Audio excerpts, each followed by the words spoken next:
విద్యాభ్యాసం కొనసాగింది.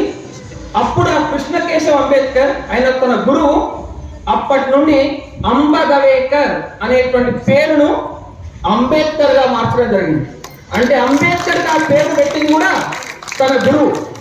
అలాంటి అంబేద్కర్ నా గురువు ప్రోత్సహించడం వల్ల అబ్రాడ్ నుండి ఎకనామిక్స్ లోపల మొదటిసారి పిహెచ్డి సాధించినటువంటి పర్సన్ డాక్టర్ బాబాసాహెబ్ అంబేద్కర్. 63 సబ్జెక్టుల పైన, ఒకటి కాదు రెండు కాదు, 63 సబ్జెక్టులలో అతను పీజీ అంటే పోస్ట్ గ్రాడ్యుయేషన్, మా పిల్లలకు అర్థం కాదు, 16-17వ తరగతి అంటే అక్కడ ఒకటి కాదు రెండు కాదు 63 పీజీలను సాధించారు. 7 లాంగ్వేజెస్ ను అనర్గళంగా మాట్లాడగలరు.